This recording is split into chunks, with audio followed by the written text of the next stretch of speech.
Welcome to the Civic Pulse with David Bonior and Brian Brady. We are so excited to be back with you this January in 2025 and have an exciting group of guests coming up, including today. We have a fabulous guest, Dr. Jose Moreno, a friend, and he's a professor at University of California, Long Beach, former chair of the Chicano and Latino Studies Department. He also was on the city council at Anaheim, which during a very tumultuous time, you have to tell us about that, where the mayor got indicted and you're the lone voice, one of the lone voices speaking out against the corruption there.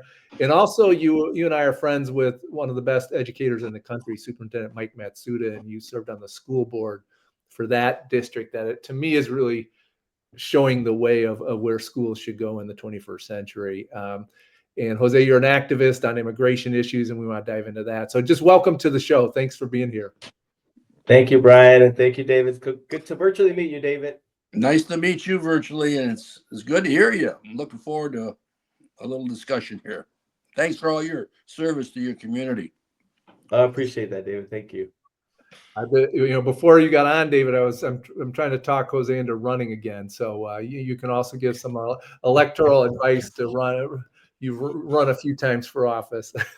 Yeah, I've got some old yard signs and wooden frames in the back. So if you decide to do it, I'll haul them over to you.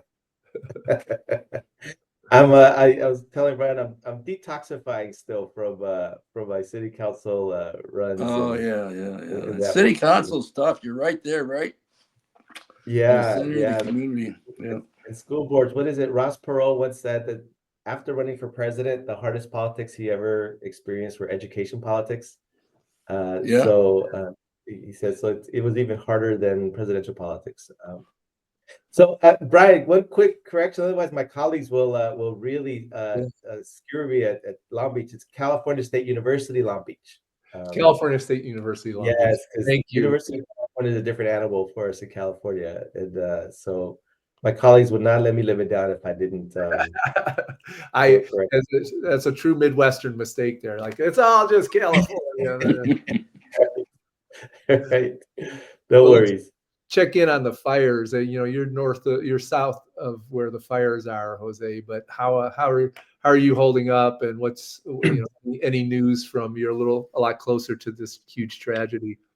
Yeah, no, we're in Orange County, right? So we're south of LA, about 45 minutes, I would say, to an hour south of where the hotspots all are. And I think we're all definitely empathetic. In Anaheim, in Orange County, we've had our share of wildfires over the past decade, and we see the mass panic that occurs, the evacuations, the damage to families' lives, and of course, lives being lost. So absolutely, we're thinking a lot about our friends and some family that we have in the area, and certainly colleagues across the universities and in the education sector in particular. How do you work with kids and then seniors? I think we're seeing a lot of the gaps of how we take care of our seniors in terms of how we think about their ability to evacuate and from those situations. So absolutely. So thank you for that, Brian. We definitely appreciate all the attention that's coming to it, and certainly don't appreciate the president-elect's politicizing the situation. But at the end, I think people are focusing on the right things. Yeah. Yeah. Well, it's a great tragedy, and it raises a lot of questions about how are these kids going to get an education in this situation? They've got half a year to go. We're talking grade school, high school, university students as well. There's just a lot of education implications here, and people like you are important because you've got the experience on how to handle these things. You probably went through this with COVID to some extent. And so the remote piece of it in terms of education, but the psychological implications here are huge, just enormous. The trauma who knows how much trauma has been caused to these families, and particularly, the students as well. And so it's going to take a lot of teamwork on the part, I think, it seems to me from a long distance, a teamwork on the part of the rest of the country and coming together and trying to be as helpful as we can in terms of resources and of course expertise in dealing with this. That's right, David. And then the spirit of kindness. I mean, that's how in our city we have that as our motto. We've had it for over 15 years now. 14 years is a city of kindness. These are moments where you just look out for people and look out for one another. And so there are folks trying to stoke division and trying to exploit the situation. They're really going after the mayor, Karen Bass. They're going after the budget session. So there's a lot of disinformation and as well. And but I'm hopeful. I'm hopeful that at the end of the day, local electeds and local institutional leaders in schools and whatnot will just kind of say, just let's get to work, people. Let's just get to work. So hopeful and cautiously optimistic. And unfortunately, however, though, in a system in which we live, we're already hearing reports. The other Times reporting this in the LAist, our local kind of investigative journalism, is they're saying that there's already gouging on rents, that home values are going to go up for the remaining surrounding city neighborhoods that were not damaged by the fires. So where are these 100,000 plus people going to live, right? And so it's just going to create a gouging incentive. So hopefully, again, local county supervisors and city council members and state legislators will intervene in the marketplace there where it's necessary. And then, of course, insurance companies, right? It's really coming out now that State Farm Insurance in particular canceled hundreds of homeowner policies, home insurance policies just months ago.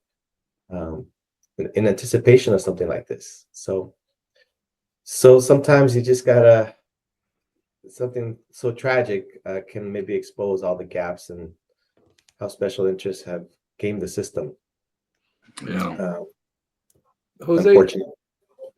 I want to take you back. You've seen California politics for a long time, but you have a fascinating personal story of how you ended up being a professor and your whole trajectory. Can you give us a little of your personal story?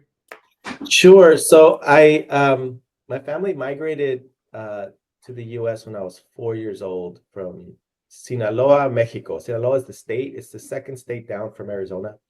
So my family migrated when my dad came, presumably to work for a year, and then to make enough money to go back home. But my mom, she came to visit him while he was here, and she was diagnosed with breast cancer. She felt a lump in her breast and went to a local community clinic, and they said, when you go back to Mexico to your hometown, you need to get this checked out. And long story short, it was breast cancer. She was advised to come back up here. So my dad's savings that he had saved went to her treatment. And the kindness of the doctors at the time said, you don't have insurance, but we'll take payments. We just need to get you into treatments. And so after a year and a half, she ended up going into remission, which is, knock on wood, she's still kicking strong at 90 years old. But they had to make a decision at that time. The doctors told her, you really need to stay in our care for 5 years. If breast cancer comes back, it comes back very aggressive. And the doctors in your area of Mexico will not catch it in time. It will kill you this time. So they advised her to stay for at least 5 years. And so they made the decision then to stay in Oxnard. That's where my dad located himself. So we moved to Oxnard, California, Ventura County, which is about an hour north of Los Angeles. And that's what they said for us. It was 4 of us. I was the youngest. And it was my oldest sister and 3 brothers, 3 sons. And so we migrated there. And the plan was 5 years. But eventually my parents settled in and they said, economic opportunities are not there for us in Mexico. And the opportunities are here for our children. And so we were undocumented, although, which is things a lot of folks don't know about undocumented people, is it's estimated somewhere between 40 to 50% of undocumented people came with papers, came with student visas, came with tourist visas, medical visas, or work visas that then they didn't, when they expired, did not return, or they were asked to stay by their employers. So we came with a tourist visa, and a visitor's visa, and we overstayed. Like almost half of immigrants do were undocumented, and so we were undocumented and had experienced deportation proceedings. My mom, there were factory raids at her factory. She was a seamstress with 300 other immigrant women, Korean and Mexican, and some Central American. My dad worked as a machinist, a maintenance mechanic. And so we were undocumented until I was 17, when by the stroke of Ronald Reagan's pen, we were provided our papers in 1986. Mazzoli Act. The Simpson-Mazzoli Act is exactly right, Brian. So we were. Oh, we were, yeah. That's a good one. Yeah, so there was a loophole in the law that our immigration, we again through kindness, when my mom was detained by immigration. They have options, immigration officers. They can take you to a detention center. They could just give you a citation and to show up to court, or to be removed, and take you home. And my mom begged and begged and said, I have children. Please do not take me. So they ended up releasing her at our house.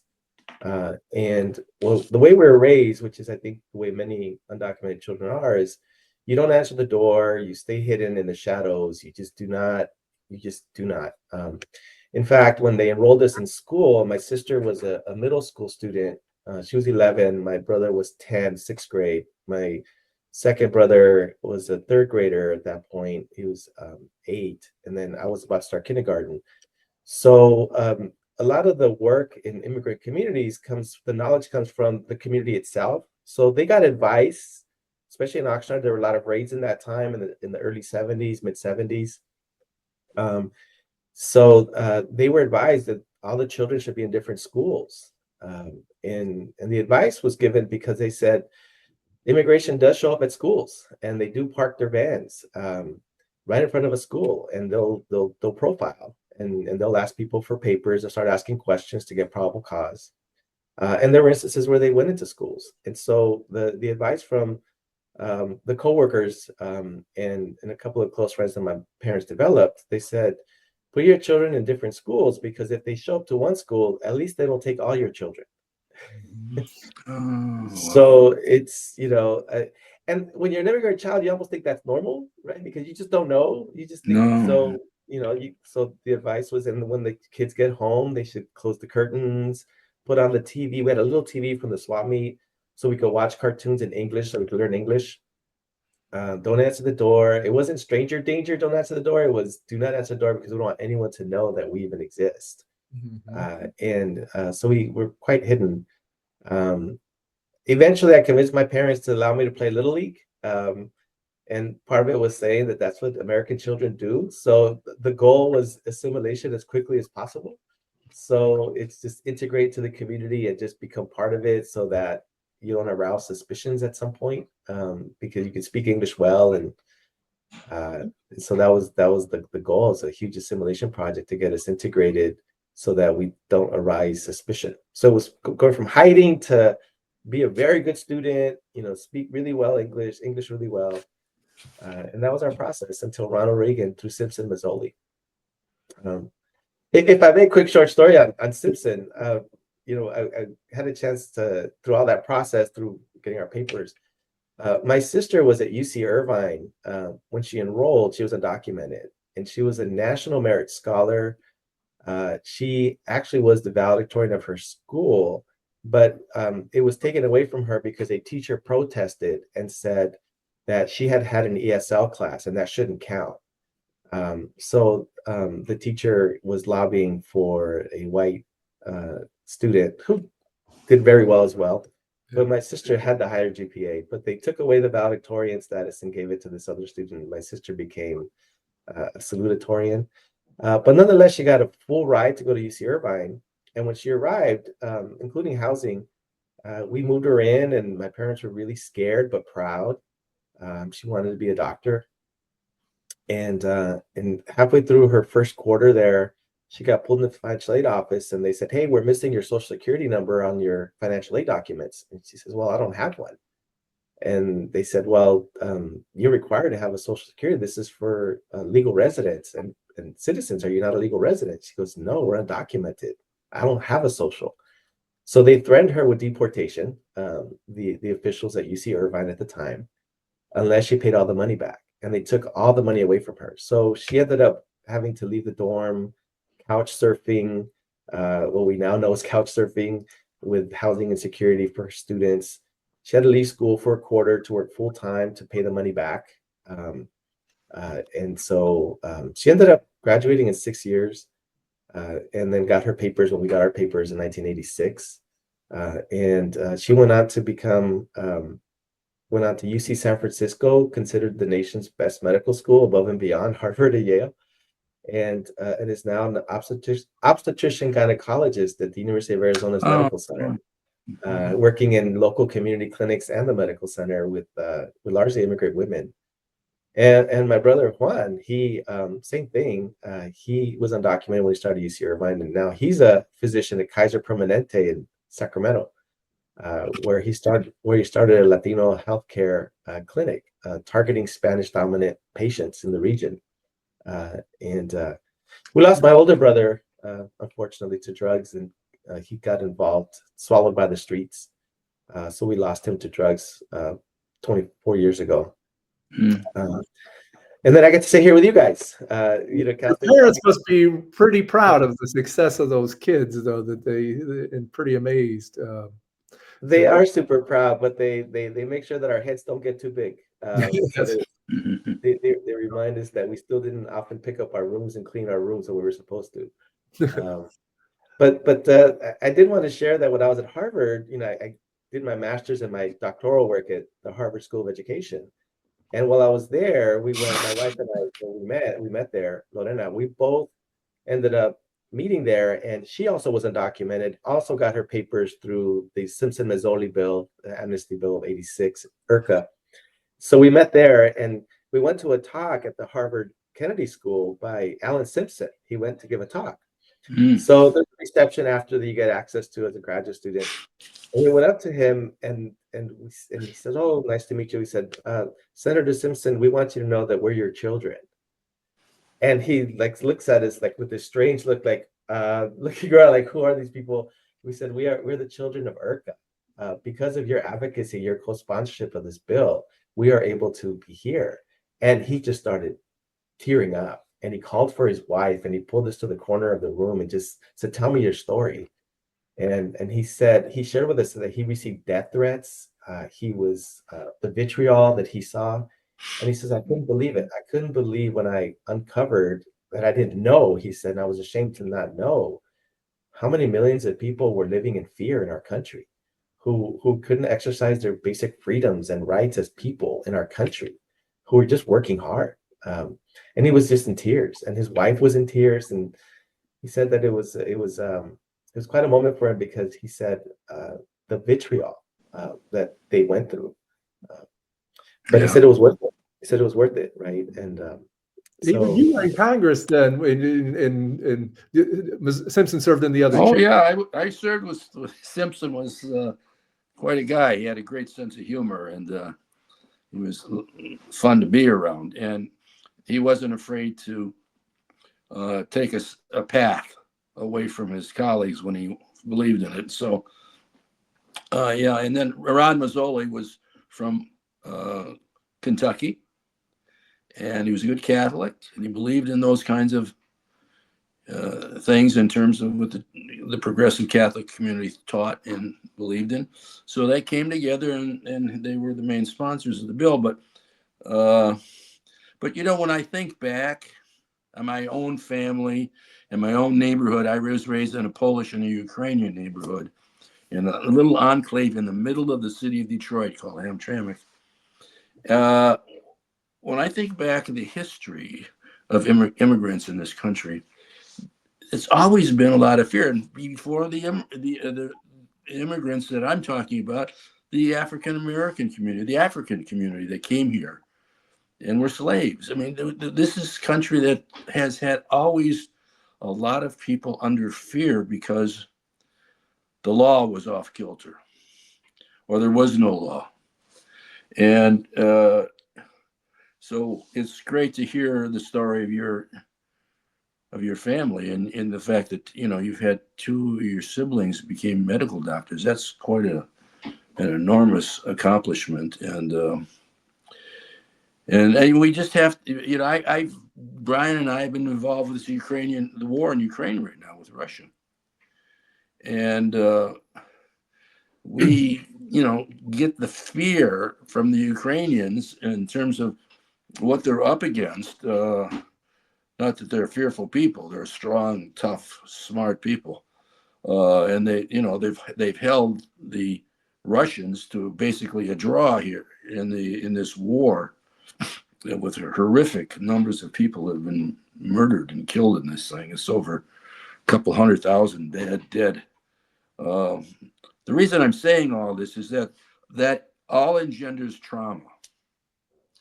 And when you separate families because of the war, when you separate families because the Russians are kidnapping Ukrainian kids, 20,000 of them, by the way, abducting them, taking them away, fostering them when they get to Russia. When you have all that trauma, as you had at the border during Trump's first term, when they were separating families, so the worst thing you can do, as you probably know as an educator, is to take a kid away from their parents, the little ones especially, but even ones that are a little older, and that causes trauma, which takes a lifetime to deal with and may not be resolved. So, yeah. Thanks for being so strong. I think I want to move us in our last 10 minutes to a little bit to the tidal wave that's coming, right?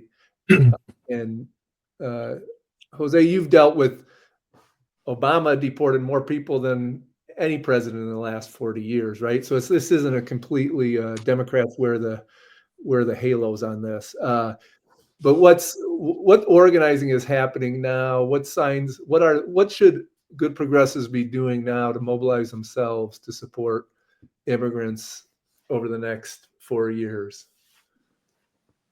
Good question. I think for me, and thank you for that, because it is this question of, as we saw with IRCA, it was successful and strong because it had good bipartisan support. What folks forget about IRCA is that it also did include, for the first time in immigration legal history, is these is penalties for employers, right? If employers keep hiring folks, instead of just punishing the people who are just trying to find work, and criminalizing them, it also then included. However, that part of the enforcement was not fully funded. Reagan did not pursue that. What they did is they built up more the enforcement against individuals, and certainly did not fund the courts to adjudicate all the immigrant cases in a timely way, which is what we see today. But the way that I'm hearing our communities discussing this is that it almost doesn't matter who the president is.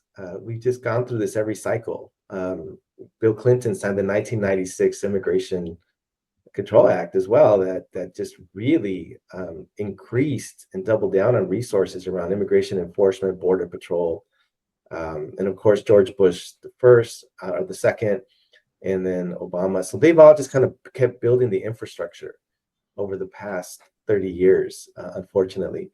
And ironically, I was reading some U.S. Senate reports that they've met the benchmarks of where they wanted to be in terms of the proportion of immigration that's coming in and what proportions are unauthorized. And they've met those benchmarks, but they just keep adding the enforcement dollars. But they don't add to the adjudication dollars of the immigration courts. They're just woefully underfunded. That's really where the backlogs are, really. But in communities, what folks are discussing is kind of, let's ramp up the infrastructure we've done before, and what did we learn the last time? And so we're seeing a lot of faith-based. The Catholic Church in our region has really, and I think nationally as well, we just saw the newly appointed bishop for the DC area, the Archdiocese, he said, this is a human rights question, and the Catholic Church will absolutely fight against mass deportations. So we're seeing our faith-based institutions also. I think what we didn't see before was the coming together across faiths, right? So CARE, the Council of American Islamic Relations, is joining our conversations at the regional level. We've developed a lot of strong work and networks with them over the years. Our educators are much more prepared. Many of our educators today are themselves children of immigrants, or themselves haven't been undocumented, or grew up in immigrant communities. So they are also much more attuned to what this means, and they're laser focused on what we've seen so far, be they Republican conservative superintendents and or school board members or whatnot. They tend to be leaning on, hey, our goal is education, and these are children, right? And so they're much more open to resisting the inhumanity of mass deportation. And so what we're doing is we're getting the cadres of immigration lawyers who are volunteering their time, social workers, teachers, school administrators, faith-based leaders, and nonprofits who are developing really a system of networks of making sure that folks know their rights. You don't have to speak to an official. You don't have to answer the door. They got to have a warrant with your name on it. So really doing that. And our local Catholic church, actually, they're going to run some what we call teatro. I don't know if you all know the history of UFW, part of the strongest organizing efforts. SNCC did this as well in the South, is around theater, community theater, right? To really popular education work. And so our local priest is recruiting members of our congregation to do 5-minute bits at the end of church to act out right there at our church, to act out so that people can see what does it look like when they knock on your door? What can you say? What should you say? How do you protect yourself and your family?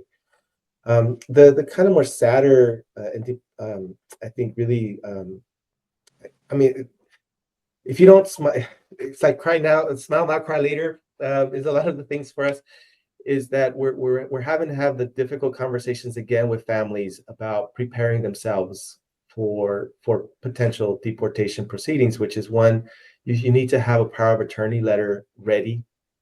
So we're getting a lot of attorneys who are volunteering their time to prepare power of attorney clinics for families to come. So that for two reasons. One is an attorney, a letter giving someone else the rights to your property, that so it doesn't go into the courts or into so it doesn't get seized by the government. And so if you have cars, if you own some property, your bank accounts, your cash, your assets, all that gets seized by the government if you're deported. It doesn't necessarily come back to you. And it gets sold off pennies on the dollar if it's property. So we're asking attorneys to help us with that. They're doing that. We're preparing clinics to get those power of attorneys so they could give power to somebody, a neighbor, a friend, someone that has legal status. And then the second is, and the saddest one, is guardianship letters. So what happens if your parents are detained and you're a 6-year-old child in kindergarten? What happens if you're a 12-year-old? So under the Obama administration, it was over 5,000 children in foster care system because their parents were deported.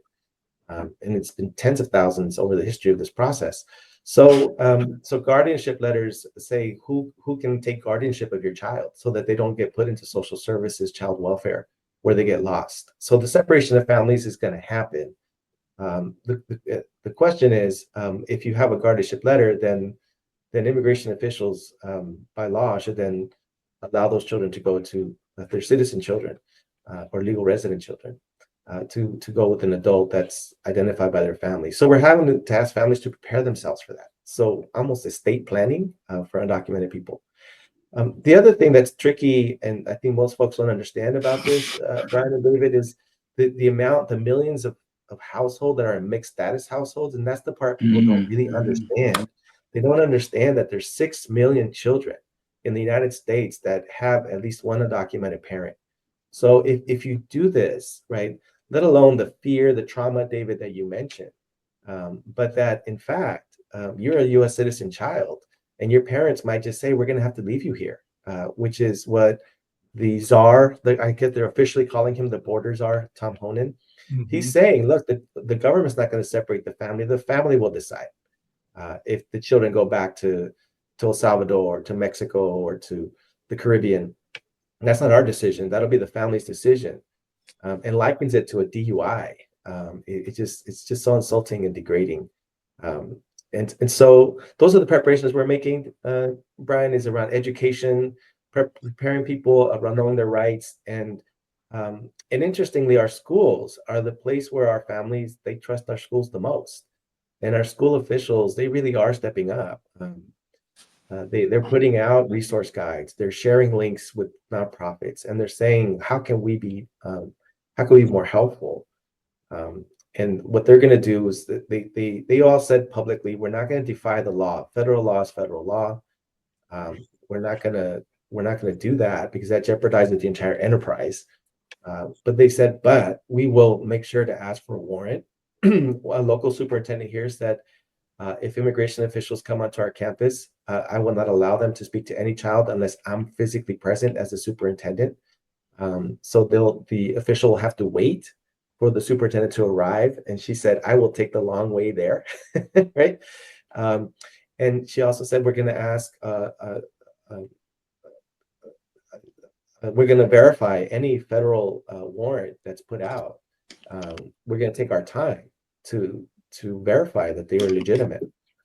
Our local police departments, but just by state law, we have the Values Act in California that says that local or public dollars at the state of California cannot go towards collaborating with immigration officials for detention purposes. That's a federal responsibility. So we certainly don't have our local DA or our local city attorney or our local police department enforcing tax laws. So we're saying it's federal responsibility to enforce federal law. And one of the things we learned under the Obama administration is they used secure communities, is what they said, that we're going to target criminals, violent criminals. And even immigrant communities said, well, that's reasonable. We do want criminals out of our community. But it turns out about 2/3 of those who were detained under the Secure Communities program by Obama were for folks who had no criminal offenses whatsoever. These were folks that didn't have driver's licenses and they were pulled over by the police. They created this 287G program, which deputized local police to become immigration officials. So the state has said we cannot do that. Local police departments cannot do that. That was the Values Act of 2018. So we feel in California in particular, we have a lot of things in place, but at the end, you cannot stop federal officials from doing their job. But they got to have federal warrants. And so that's what we're preparing people with, is knowledge, education, and then a network of fundraising to pull people out of detention. And then, of course, to lobby our legislators to just keep proposing laws and regulatory processes to protect people's humanity. I realize this is too big of a topic for a 30-minute show because we really need you back, Jose, to dive in even deeper, because there's just so many ramifications to this. But I want to end on an organizing question for you and David both.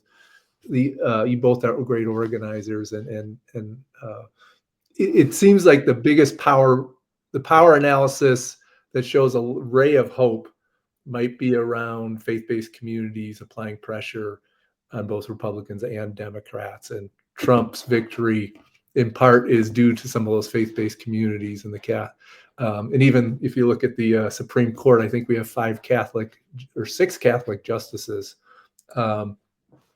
What kind of faith-based organizing in groups do you think, or any other organizing you want to leave the audience with, that we should lean into and start following and donating to? Well, I could maybe you'll give a better answer and a more complete answer, Jose, because you're right there dealing with it. But I can just tell you that the two that you mentioned are just very critical. The churches, and that's just not the Catholic Church. There are other churches and Christian churches that are involved as well. But the Catholic Church has had a long history of being better on this subject than most, although we've had our dark spots with the indigenous community in this country a long time ago, as everyone knows. But that is a really good piece to work on. The education community, as you talked about, Jose, is critical for the reasons that you mentioned. And you mentioned CARE in DC. That's the civil rights organization that works with the Islamic community. They're very important too. I would imagine also the examples of the Asian American communities, the Japanese American communities. They were, suppressed, locked up, separated from family members and others during the Second World War. So all of these communities working together, I think, is really critical. And at least hearing their voices and getting to the people in those communities who have positions of influence and power, really important to make that happen. And so I would say those pieces are critical, and you're doing that, which is really great to hear. Very good to hear that, and because they're going to come after sanctuary cities, they're gonna do everything they can to shut it down so that they can do mass deportations to the extent that they can. And so it's important for the resistance to be aware of that and to work together.